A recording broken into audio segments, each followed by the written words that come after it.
முல்லா நஸ்ருதீன் ஒரு நாள் தனது கழுதையுடன் சந்தைக்குச் சென்று கொண்டிருந்தார். அந்தக் கழுதை மிகவும் பிடிவாதமானது.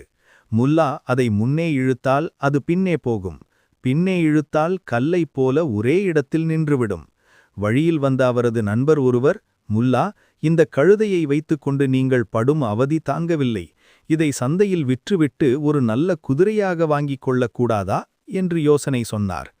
முல்லாவுக்கும் அது சரியாகப்பட்டது. எப்படியாவது இந்த கழுதையை விற்றுவிட வேண்டுமென்ற முடிவோடு சந்தையை அடைந்தார். அங்கு ஒரு புத்திசாலி தரகரை சந்தித்து விஷயத்தை சொன்னார். அந்த தரகர் கழுதையின் கயிற்றை பிடித்துக்கொண்டு ஒரு மேடையின் மேல் ஏறினார்.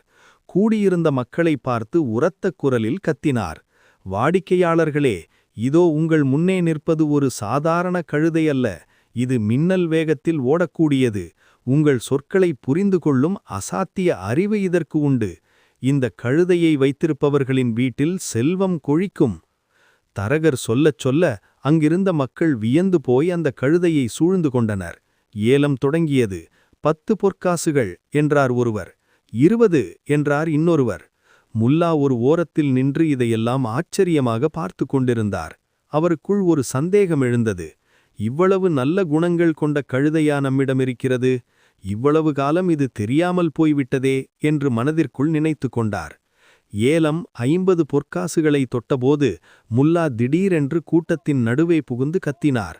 நிறுத்துங்கள், நான் இந்த கழுதையை விற்கவில்லை. தரகர் அதிர்ச்சியுடன், ஏன் முல்லா, நல்ல விலை கிடைக்கிறதே என்று கேட்டார். அதற்கு முல்லா மிகவும் பெருமையோடு சொன்னார், இல்லை தரகரே, இவ்வளவு அருமையான புத்திசாலியான ஒரு கழுதையை விற்க எனக்கு என்ன பைத்தியமா? நீங்கள் சொன்ன பிறகுதான் இந்த கழுதையின் உண்மையான மதிப்பு எனக்கே தெரிகிறது. இதை நானே மீண்டும் வீட்டிற்கு எடுத்துச் செல்கிறேன் என்று கூறிவிட்டு விற்க வந்த கழுதையை தானே மீண்டும் இழுத்து கொண்டு வீடு திரும்பினார்.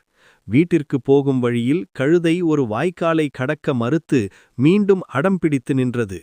முல்லா அதன் காதை பிடித்து திருகியபடி சொன்னார், தரகர் உன்னை பற்றி சொன்ன புகழ்மொழிகளை நீயும் கேட்டிருப்பாயே. இப்போது ஏன் இப்படி அடம் பிடிக்கிறாய்? ஒழுங்காக நட. ஆனால் கழுதை அசைவதாகவே இல்லை. அப்போதுதான் முல்லாவுக்கு உரைத்தது, தரகர் சொன்னதெல்லாம் கழுதையை விற்பனை செய்வதற்காகச் சொல்லப்பட்ட பொய்கள் என்று. தன் சொந்த கழுதையை பற்றிய பொய்யான புகழ்ச்சியை நம்பி பொற்காசுகளை இழந்ததை நினைத்து முல்லா அன்று தெருவோரத்தில் அமர்ந்து தனக்குத்தானே